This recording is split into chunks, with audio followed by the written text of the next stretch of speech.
Salut à tous, on se retrouve pour l'épisode 1706 du Zap Image. On commence aujourd'hui en ce jeudi 20 janvier avec quelques anniversaires et tout d'abord c'est le défenseur uruguayen José María Giménez. Il fête aujourd'hui ses 27 ans, ce joueur de l'Atlético Madrid, et il y a aussi l'attaquant du Racing Club de Lens, Arnaud Calimundo, qui fête lui aujourd'hui ses 20 ans. On va parler des résultats de la soirée d'hier. Et on commence tout d'abord avec la Ligue 1. Il y avait 3 matchs en retard. Et on commence tout d'abord avec cette affiche entre Lille et Lorient. Et belle victoire des Lillois, 3-1 contre cette équipe de Lorient. On peut voir tous les buteurs de la partie.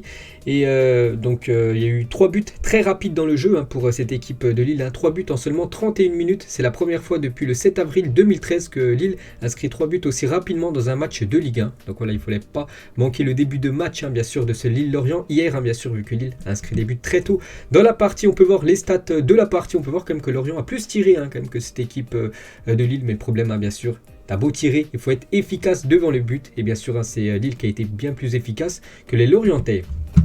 Et on va parler de Isaac Lahadji. Donc il inscrit son premier but chez les pros hier. Donc c'est lui qui a ouvert bien sûr le score. Il était titulaire hier, le jeune joueur lillois. Et Lille, les gars, actuellement, c'est vraiment performant. N'oubliez pas, vous vous souvenez, ils avaient commencé très mal le début de saison. Bon, en Ligue des Champions, ça a été bien sûr. Ils se sont sortis quand même premier du groupe. Mais voilà, sur leurs 14 derniers matchs, c'est 0 défaite quand même pour cette équipe de Lille. Toute compétition confondue, donc 8 victoires. 6 matchs nuls, 0 défaite pour cette équipe de Lille qui revient très très fort bien sûr dans ce classement de Ligue 1. Et côté Lorientais, les gars, on va parler de Paul Nardi, donc le gardien de Lorient, qui avec une soirée très compliquée. Donc il a pris 3 buts, son équipe s'est inclinée, il a obtenu une note de 2 seulement sur 10 aujourd'hui dans le journal L'équipe. Et regardez la une, journal L'équipe aujourd'hui, version Lila, et Ben Arfa arrive. Donc hier, il y a eu 2 événements. Côté Lille, bien sûr, la victoire et aussi l'arrivée d'Hatem Ben Arfa. Donc il a été présenté au stade Pierre-Mauroy, donc le stade bien sûr de Lille, avant le coup d'envoi. Donc voilà, c'est officiel, je l'avais dit il y a quelques jours, c'est bien officiel. Hatem Ben Arfa, nouveau joueur du LOSC, donc qui portera le numéro 11. Donc ce numéro, c'est l'ancien numéro de Youssouf Yazisi qu'on va parler juste après. Et on peut voir que le parcours de Hatem Ben Arfa depuis son début de carrière, donc il a joué un peu partout, surtout en France, c'est quand même son 7e club. Il a joué 2 fois dans 2 équipes différentes en Angleterre, une fois du côté de Valladolid en Espagne. Donc voilà ce parcours mouvementé, on peut dire, pour Hatem Ben Arfa. Et pour revenir les gars sur Youssouf Yazisi, donc vu que Ben Arfa c'est numéro 11, ce qui veut dire c'est que le joueur turc, les gars, c'est officiel, il est prêté jusqu'à la fin de la saison du côté du CSKA Moscou. Donc en Russie, le prêt contient une option d'achat de 12 millions d'euros. On continue avec les autres matchs. Hier, il y avait aussi Clermont contre l'équipe de Strasbourg. Et Strasbourg, victoire 2-0 chez le promu. Donc cette victoire strasbourgeoise permet à Strasbourg de prendre la 4e place du classement actuellement de Ligue 1. Vraiment, ça performe actuellement du côté de Strasbourg. Regardez les stats de la partie. Il n'y a rien à dire, bien sûr. Strasbourg mérite sa victoire. Et Strasbourg se pique au jeu en une du journal L'équipe, bien sûr, par rapport à cette très belle saison que font les Strasbourgeois actuellement. Et Strasbourg, les gars, donc ça avance vite en Ligue 1, 35 points après 21 journées. Donc meilleur total depuis 1978-1979. Donc à cette époque-là, lors de cette saison, avec le nombre de points qu'ils ont actuellement, ils avaient été champions en fin de saison. Bon, cette année ça va être compliqué bien sûr, ils sont 4e. Le Paris Saint-Germain a beaucoup plus de points d'avance que par rapport à l'équipe de Strasbourg. Mais pour vous dire qu'ils font quasiment une saison historique. Cette équipe de Strasbourg. Et Strasbourg est 4e de Ligue 1 ce soir. Julien Stéphan y est bien sûr pour quelque chose, le nouveau coach de cette équipe.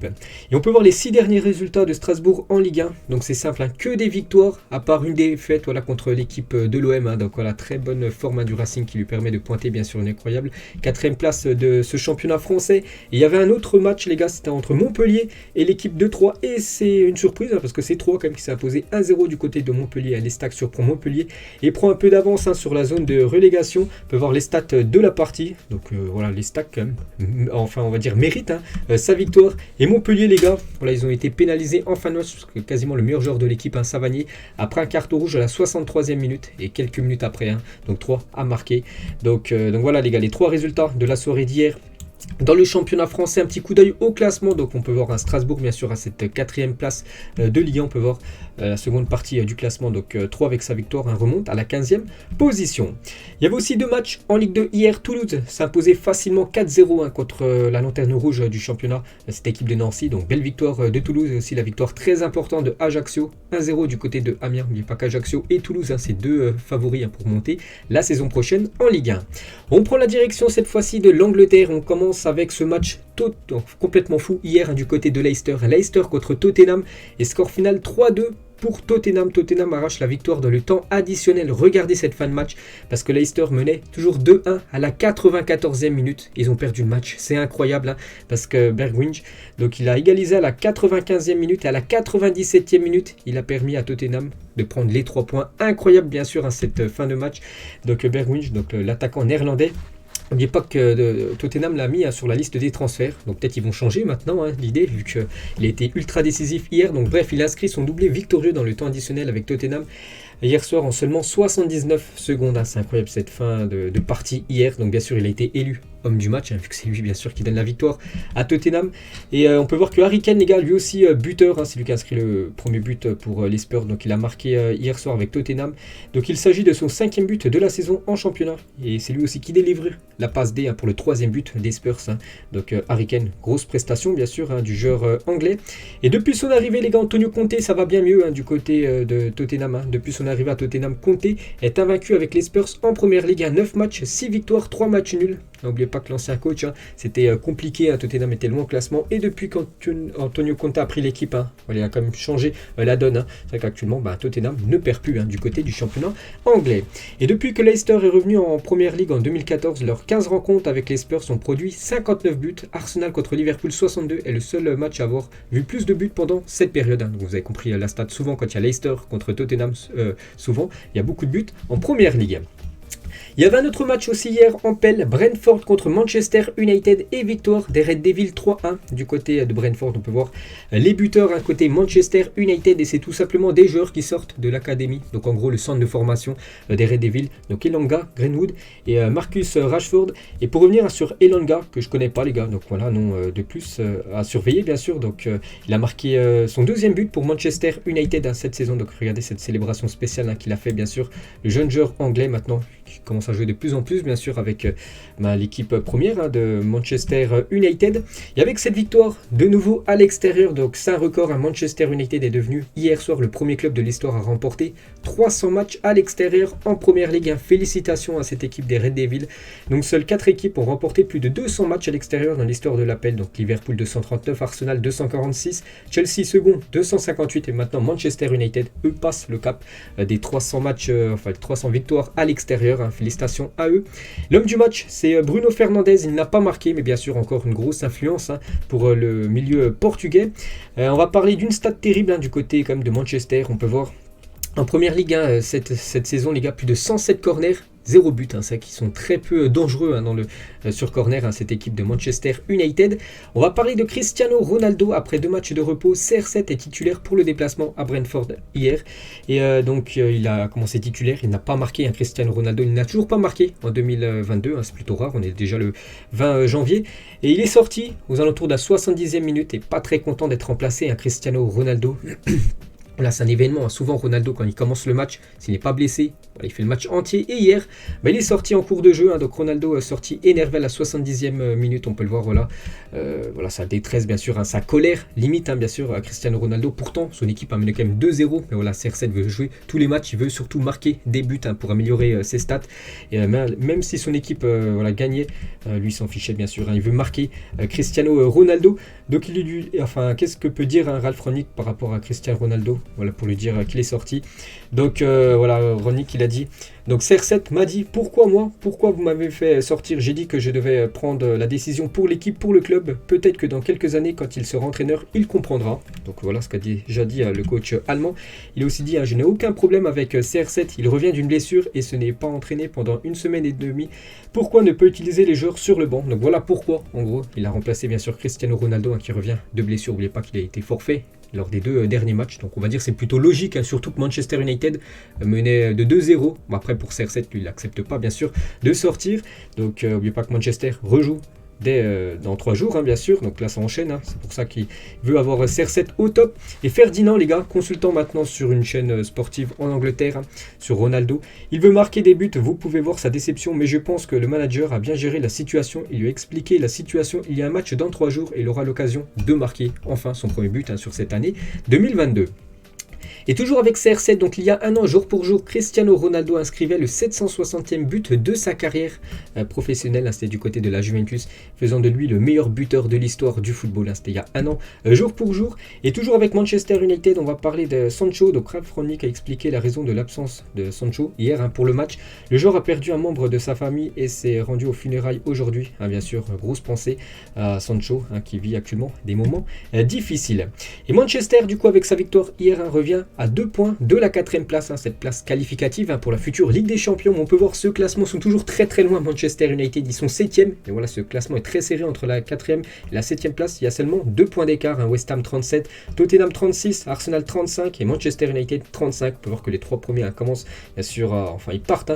Ils s'envolent pour finir sur le podium. Donc voilà, c'est très très serré, bien sûr, cette fin de Première Ligue. On prend la direction de l'Allemagne. Il y avait de la Coupe d'Allemagne hier. Hoffenheim contre Fribourg. Belle victoire de Fribourg, 4-1 du côté de Hoffenheim. Du coup, Fribourg se qualifie pour les quarts de finale. Il y avait le derby entre le Hertha Berlin et Union Berlin. Et c'est l'équipe de Union Berlin qui s'est imposée 3-2 du côté du Hertha Berlin. Donc Union Berlin se qualifie aussi. Leipzig aussi se qualifie avec une belle victoire 2-0 hier. Et la surprise, les gars, Gladbach s'est incliné 3-0 du côté de Hanovre 96. Donc une équipe de 2e division allemande. N'oubliez pas que Gladbach, lors du tour précédent, avait éliminé l'équipe du Bayern Munich. Et là, ils se font sortir contre une des deux. En plus, une grosse défaite, une défaite 3-0. Et du coup, on peut voir les 4 résultats, bien sûr, de cette soirée hier en Coupe d'Allemagne.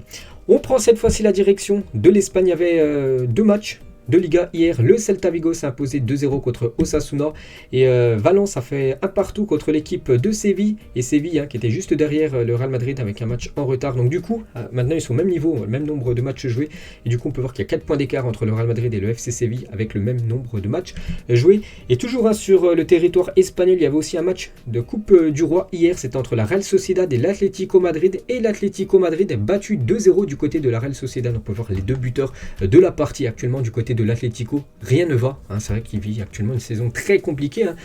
Diego Simon, n'oubliez pas qu'ils ont été champions la saison dernière, mais cette année assez compliqué. Donc éliminé en 8e de finale de la Coupe du Roi hier par la Real Sociedad, actuellement 4e de la Liga. 16 points de retard sur le leader du Real Madrid et perdu 2-1 contre l'Athletic Bilbao en demi-finale de Supercoupe. Donc voilà une saison très compliqué actuellement pour les Colchoneros. Et on peut voir là une journal Marca aujourd'hui, un Atlético sans âme après cette défaite hier et cette élimination dès les 8e de finale de la Coupe du Roi. La même chose pour la une journal As en bas. Donc en gros, rien ne va actuellement du côté de Madrid. On va parler toujours sur le territoire espagnol. Il y avait aussi un gros match hier. C'était du foot féminin. C'était entre le Barça et le Real Madrid. C'était la demi-finale de la Supercoupe d'Espagne. Et c'est le Barça qui s'est imposé contre le Real Madrid 1-0. Et on peut voir la buteuse en plus dans les dernières minutes. À la 91e minute. Et bien sûr, c'est Alexia Putellas, la Ballon d'Or, celle qui a remporté le trophée The Best il y a quelques jours, qui a permis au Blaugrana, bien sûr, de filer en finale. On prend la direction cette fois-ci de l'Italie. Il y avait aussi de la Coupe d'Italie. C'est vrai qu'il y avait pas mal de matchs hier. L'Inter contre Empoli. Et l'Inter s'est imposé très difficilement 3-2 contre Empoli. Mais regardez ce scénario complètement fou. Empoli menait 2-1 à la 90e minute. Donc Ranocchia a égalisé à la 91e minute, donc du coup il a permis à l'Inter d'aller en prolongation et après Sansi les gars a permis à l'Inter bien sûr de se qualifier, donc une victoire in extremis de l'Inter Milan. Il y avait aussi Sassuolo contre Cagliari, victoire de Sassuolo 1-0. Du coup on peut voir tous les résultats des 8e de finale de la Coupe d'Italie. Il reste encore un match, c'est ce soir, voilà. L'AS Roma contre Lecce, on peut voir actuellement 3 quarts de finale, donc il manque bien sûr une affiche en attendant le match de ce soir. On prend la direction bien sûr de la Coupe, en Afrique, on va parler de la Coupe d'Afrique des Nations. Hier avait lieu 2 matchs. La Guinée-Bissau contre le Nigeria, victoire du Nigeria 2-0. Donc le Nigeria finit par une nouvelle victoire et s'empare facilement de la tête de son groupe. Pourquoi facilement? Parce que le Nigeria, les gars, a survolé ces matchs de poule. 3 matchs, 3 victoires pour le Nigeria, carton plein. Donc félicitations à eux. On peut voir l'homme du match, c'est William Ekong qui a été élu homme du match de ce match hier. L'autre match dans le même groupe que le Nigeria, c'est entre l'Égypte et le Soudan. Donc l'Égypte, vous vous souvenez, ils avaient commencé par une défaite, mais les 2 derniers matchs, c'est 2 victoires. Et une victoire hier 1-0 contre l'équipe du Soudan. Donc les Pharaons valident leur qualification, donc ils terminent deuxième bien sûr derrière le Nigeria. Donc l'homme du match c'est Ahmed Egadzi, donc voilà un joueur bien sûr égyptien. Et l'Égypte se qualifie pour les huitièmes de finale. Les deux résultats voilà, de la journée d'hier. Le classement final de ce groupe D, donc Nigeria, voilà 9 points pris sur 9 possibles, un carton plein. L'Égypte 6e, enfin avec 6 points en deuxième position. Donc le Soudan en troisième position ne sera pas meilleur troisième avec seulement 1 point. Ça sera trop peu bien sûr, la Guinée-Bissau éliminée. Et du coup c'est officiel, hein, le Mali est qualifié pour les huitièmes de finale grâce aux victoires de l'Égypte et du Nigeria. La même chose pour la Gambie qui est qualifiée pour les huitièmes de finale grâce aux victoires de l'Égypte et de la Nigeria par rapport bien sûr vu qu'ils ont terminé meilleur troisième bien sûr. Et la Côte d'Ivoire aussi qui joue là dans quelques heures contre l'Algérie. Ils sont déjà qualifiés, c'est officiel grâce aux victoires de l'Égypte et du Nigeria. La Côte d'Ivoire est qualifiée pour le huitième de finale de la CAN avant même d'aborder son match cet après-midi bien sûr contre l'Algérie. Et on peut voir ce gros programme aujourd'hui sur le territoire africain. Donc à 17h, Sierra Leone, Guinée équatoriale, mais surtout ce Côte d'Ivoire, Algérie. Donc la Côte d'Ivoire, je dis, déjà qualifiée, mais voilà, ils aimeraient bien sûr terminer sur une belle note. Et surtout l'Algérie, victoire obligatoire s'ils veulent aller plus loin bien sûr dans cette CAN. Et ce soir à 20h, Gambie, Tunisie, Mali, Mauritanie, bien sûr on en reparlera demain. Et on va parler de la Tunisie qui joue ce soir contre la Gambie. Donc la Tunisie se retrouve décimée par le Covid-19. 12 joueurs sont maintenant positifs à moins de 24 heures du match décisif face à la Gambie ce soir. Et de toute façon la Tunisie est assurée d'être qualifiée en huitième de finale, que ce soit premier, deuxième ou bien sûr en troisième position, sauf si elle perd là, contre cette équipe de Gambie ce soir avec 6 buts d'écart. Donc là bien sûr ils ne seraient pas qualifiés, donc je pense bien sûr qu'ils seront bien sûr qualifiés à cette équipe de la Tunisie. On revient les gars en Europe, regardez le programme en Espagne les gars, il y a de la Coupe du Roi ce soir 19h, Elche Real et Atlético Bilbao, FC Barcelone ce soir à 21h30. Et on va parler bien sûr de ces deux matchs. On va commencer tout d'abord avec le FC Barcelone et la une Journal Sport aujourd'hui, Copazzo, donc en gros jour voilà, de Coupe du Roi bien sûr avec ce Bilbao Barça ce soir, et coupe avec l'ultimatum en parlant d'Ousmane Dembélé. Bien sûr on va parler de Dembélé. Donc Dembélé pour être écarté du groupe par Xavi a commencé par le match de ce week-end suite aux négociations qui se passent très mal concernant l'avenir du Français. Vous savez qu'actuellement c'est très compliqué la situation de Dembélé. Donc Xavi hier il était en conférence de presse il a parlé bien sûr de Dembélé. Il a dit soit le joueur prolonge, soit il faut trouver une porte de sortie. Il n'y a pas d'autre solution. J'ai été très clair avec Ousmane. Lui veut prolonger mais ne prend pas la décision. Et en tant que club nous devons en prendre une bien sûr. Donc s'il ne veut pas prolonger les gars, il devrait normalement quitter cette équipe du Barça avant le 31 janvier pour que le Barça puisse récupérer un peu d'argent. Sinon il partira libre l'été prochain. Bien sûr ça le Barça ne veut pas.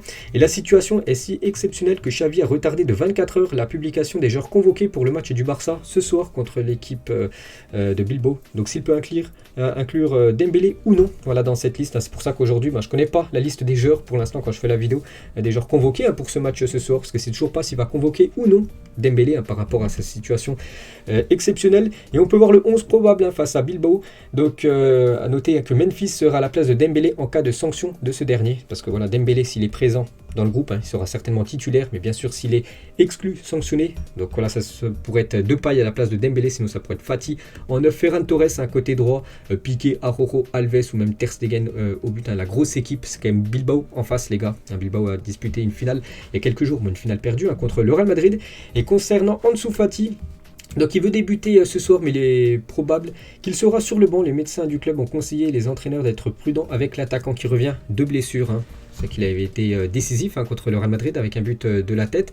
Mais voilà, on ne sait pas s'il va être titulaire ou non, parce que la compo que je vous ai montré, c'est une compo bien sûr probable. On va parler de Dest. C'est vrai qu'on n'entend plus du tout parler du défenseur Dest. Et depuis le 8 décembre 2021, Dest n'a joué aucune minute avec le Barça. Il a toujours été sur le banc. Donc voilà, ça sent quand même... enfin, il va peut-être partir bien sûr Dest, parce que je joue plus du tout du côté du club Blaugrana. Et la même chose, Dest et Riqui Puig sont les joueurs que Xavi utilise le moins cette saison du côté du FC Barcelone. On va parler cette fois-ci côté Real Madrid, et là on connaît bien sûr la liste des joueurs convoqués pour ce match à 19h ce soir du côté de Elche. Donc à noter que Courtois, Militao, Asensio, Mariano, Valero, Carvajal et Benzema ne figurent pas dans cette liste. Donc Benzema, voilà, c'est pour le laisser un peu repos, bien sûr il enchaîne tous les 3 jours un match. Karim Benzema, un petit peu repos. Courtois les gars, c'est pour faire rigoler bien sûr Luna, le deuxième gardien, sinon Militao, Carvara, lui, je crois qu'il a toujours le Covid, hein, c'est pour ça qu'il est écarté de ce groupe. Et même avec cette équipe, bien sûr, le Real Madrid doit se qualifier ce soir. Et à noter le retour quand même de Gareth Bale. Donc Gareth Bale est de retour dans le groupe du Real qui affronte Elche. Il n'a plus joué en club depuis le 28 août dernier. Bon après je ne sais pas s'il va commencer titulaire, hein. Voilà, ça m'étonnerait, mais il est dans le groupe, hein. Donc il pourrait peut-être rejouer enfin avec le Real. Concernant Eden Hazard, lui aussi dans le groupe, Ancelotti ne compte pas sur Hazard pour le reste de la saison et le joueur a été informé. Mais en ce moment, trouver un club pour Eden est très difficile, hein, bien sûr, hein. Donc il partira certainement, je pense pas cet hiver, mais plus l'été prochain, Eden Hazard. Et on peut voir la compo du coup probable, hein, pour ce match Elche-Real ce soir. Donc Luna, bien sûr, devrait commencer titulaire. Mendy, Alaba, Nacho, Vasquez, Kroos, Casemiro, Modric, Vini, Jovic à la place de Karim Benzema et Rodrigo côté droit. Donc bien sûr, hein, comme j'ai dit, hein, c'est une compo probable, ça peut changer. Et Ancelotti l'a dit, encore une finale dans une compétition qui nous passionne, nous sommes prêts. Nous devons l'être. Elche a une bonne dynamique, ils ont remporté 7 des 10 des derniers matchs, hein, donc c'est plutôt pas mal. Il faudra être prudent, bien jouer et gagner. Et concernant l'entraîneur adjoint d'Elche, il a dit, hein, le Real Madrid est une équipe habituée à jouer tous les 3 jours. Nous ne savons pas s'ils feront tourner. Vous n'avez pas à réfléchir afin de savoir s'ils seront reposés ou fatigués. Nous parlons des meilleurs joueurs du monde, hein, bien sûr, hein. Donc voilà, bien sûr, ce match, hein, débute à 19h. On en reparlera demain. Et concernant le trophée de la Super Coupe d'Espagne remporté il y a quelques jours, donc la 12e Super Coupe d'Espagne du Real Madrid est désormais présente en vitrine et visible durant la visite, hein, du Santiago Bernabéu. On va parler de Kylian Mbappé, la grosse menace du Real Madrid. Et on peut voir que le Real Madrid aurait fait savoir à Kylian Mbappé que s'il ne signait pas cet été, il tenterait plus de le recruter à l'avenir. Donc en gros, voilà, c'est on peut dire un coup de pression du Real Madrid. Voilà, si Mbappé venait à prolonger, hein, du côté de Paris, ne pas signer du côté du Real, bah, le Real, dans les futures années, voilà, ne voudrait plus recruter Kylian Mbappé. Bon, pour l'instant, c'est seulement des rumeurs, mais bien sûr, ça peut être vrai. Et Mbappé aurait promis au Real Madrid qu'il viendrait gratuitement cet été. De son côté, hein, le Real a bien fait comprendre aux Français que s'il ne venait pas cet été, il ne viendrait plus dans le futur, hein, bien sûr. Et José Pedrerol, donc enfin, c'est pas un consultant, c'est celui qui anime, hein, cette émission El Chiringuito TV du côté de l'Espagne. Je vous assure que Mbappé jouera pour le Real Madrid la saison prochaine, sinon je démissionne. Tic-tac, hein, bien sûr, on verra, bien sûr, hein, c'est dans les prochaines semaines, voire prochains mois que tout va se décider. Et concernant Mbappé, les gars, donc il n'était pas à l'entraînement ce matin, donc sa participation contre Reims dimanche n'est pas encore remise en question. Donc actuellement, il est en soins, Kylian Mbappé, donc il a une douleur à l'adducteur gauche, hein, donc le PSG indique qu'un point sera fait demain pour voir s'il sera apte ou non, voilà, pour ce match ce week-end. Et toujours avec Kylian Mbappé, donc le message Facebook de Kylian Mbappé sur Ronaldo et Messi en 2011, quand Mbappé n'était pas encore connu, hein, bon, il était encore très très jeune bien sûr en 2011, il avait mis sur son compte Facebook à l'époque, donc Cristiano est plus rapide, plus physique, plus technique, plus beau et tout simplement meilleur que Lionel Messi, hein. Donc voilà la déclaration surprenante, bien sûr, on sait que Mbappé c'est un grand fan, hein, de Cristiano Ronaldo, donc voilà ce que disait le 4 septembre 2011, bien sûr, la star française. On va parler de l'Olympique de Marseille et Bakambu, un nouveau joueur, hein, de l'OM, semble s'être bien intégré avec ses nouveaux coéquipiers, hein, du côté de l'OM. Et on peut voir aussi que Kolasinac, qui a signé hier, les gars, lui aussi, hein, du côté de Marseille, il a déjà participé à son premier entraînement. Je peux la retrouver. Amin Hari, ancien joueur aussi de Schalke 04, hein, les deux maintenant joueurs de l'OM. Et les contrats de Bakambu et Kolasinac ont été homologués. Ils seront donc disponibles, hein, pour affronter Lens samedi. Donc une petite info concernant les deux nouvelles recrues marseillaises. On va parler de la future Coupe du Monde, voilà, donc c'est imminent quand même, hein, c'est en fin d'année. Et la billetterie de la Coupe du Monde 2022 au Qatar est ouverte depuis 11h ce matin. Les prix n'ont jamais été aussi bas depuis l'édition 1986 au Mexique. Voilà, si on a qui veulent aller au Qatar, les gars, regardez des matchs de Coupe du Monde, hein, les prix sont très très bas pour cette future Coupe du Monde. On va parler du derby, les gars, entre Lyon et l'AS Saint-Etienne, hein, prévu, je crois que c'est demain le match, hein, je ne sais plus exactement, mais je crois que c'est demain soir. Et ils sont à l'agonie achevelée, donc voilà, ça c'est une banderole sur le terrain d'entraînement de Lyon, hein, parce que vous savez que Saint-Etienne, les gars, actuellement dernier du classement, donc c'est le derby, hein, ça s'annonce bouillant demain, ce Lyon AS Saint-Etienne. Regardez le groupe de l'Argentine sans Messi, hein, pour affronter le Chili et la Colombie, j'en avais parlé, je crois que c'était avant-hier, j'avais dit que normalement Scaloni, donc le sélectionneur de l'Argentine, n'allait pas sélectionner Messi. Et voilà, c'est bien véridique, hein. Il ne jouera pas les 2 prochains matchs, donc très bonne nouvelle, bien sûr, hein, pour le Paris Saint-Germain. Erling Haaland, les gars, donc hier il a signé un autographe, un jeune supporter, regardez ce qu'il est en train de manger, une carotte. Erling Haaland, dans sa voiture, donc une photo insolite, hein, de Haaland. Et jusqu'à ce qu'une décision soit prise, hein, pour Lewandowski, le Bayern, hein, continue d'observer la situation d'Erling Haaland. On sait qu'Haaland a pisté un peu partout, du côté de l'Espagne, le Real, le Barça, Manchester aussi, City le veut, le Paris Saint-Germain le veut, et aussi bien sûr cette équipe du Bayern, vous savez que le Bayern adore les joueurs de Dortmund qui surveillent la situation de Haaland, parce que Lewandowski, les gars, il pourrait peut-être quitter cette équipe du Bayern, soit Lewandowski prolonge avec le Bayern durant la seconde partie de la saison, soit il sera vendu cet été. Le Polonais voit son contrat se terminer dans 18 mois, les Bavarois ne veulent pas le voir partir libre en 2023, c'est pour ça qu'il pourrait peut-être quitter, les gars, cette équipe du Bayern en fin de saison, bien sûr s'il ne veut pas prolonger du côté du Bayern, et c'est pour ça que le Bayern pense à Haaland, bien sûr, pour potentiellement remplacer Lewandowski. Une petite info concernant Gourcuff qui se serait reconverti au tennis et sera vaincu cette saison en Régional 1 avec son club de l'Armor Plage. Une petite info concernant l'ancien joueur des Girondins de Bordeaux. On peut voir que la Totti de FIFA 22, donc c'est pas encore officiel, mais voilà, elle a fuité sur les réseaux sociaux. Donc voilà le 11 de la Totti, donc c'est sur le jeu FIFA 22. Donc on peut voir quand même 5 joueurs du Paris Saint-Germain dans les 11, c'est énorme. Donnarumma, Marquinhos, Hakimi, Mbappé et Léo Messi, c'est énorme quand même. Donc voilà, plus de la moitié c'est des joueurs du PSG. Donc voilà cette Totti. À noter que bien sûr Cristiano Ronaldo ne figure pas dans cette Totti de FIFA 22. Toujours avec CR7, la une de Marca au départ de Cristiano Ronaldo du Real Madrid. C'est au lendemain, bien sûr, de son départ. Il n'y aura pas d'autre comme ça. Cristiano s'en va, la légende, aux 451 buts. Voilà, une de ce journal Marca, vous vous souvenez, c'était en 2018. On peut même voir un article en bas. Umtiti qualifie la France en finale. C'était la veille, il y avait eu la demi-finale entre l'équipe de France et la Belgique. Donc voilà, cette une, bien sûr, légendaire après le départ de CR7. Et on peut voir que Nick Kyrgios a rendu hommage à Ronaldo en faisant sa célébration après sa victoire lors de son premier match à l'Open d'Australie hier. Et la même chose, les gars, plusieurs spectateurs dans les gradins criaient. Donc le cri bien sûr de Cristiano Ronaldo lors du match d'Andy Murray hier à l'ES Open. Murray il a dit: j'ai longtemps cru qu'il me huait, c'était irritant, mais ensuite j'ai compris qu'il faisait la célébration de Cristiano Ronaldo quand il marque. Incroyable, bien sûr, un CR7 partout. Voilà, il y en a qui bien sûr qui font sa célébration même dans le tennis. Et on finit, les gars, cet épisode aujourd'hui, on termine avec Kylian Mbappé. Donc voilà, on ne sait toujours pas ce que va faire bien sûr le joueur français. Donc pour vous, que doit faire tout simplement Kylian Mbappé? Continuer du côté du Paris Saint-Germain ou filer du côté du Real, pas notre club, parce que voilà, s'il quitte le PSG, ça sera certainement pour aller du côté du Real. Donc en gros, que doit faire bien sûr un Kylian Mbappé pour le futur de sa carrière? Donc voilà, les gars, la fin de cet épisode. J'espère que ça vous a plu. On se retrouve dès demain pour la prochaine vidéo. Allez, ciao à tous et à plus tard.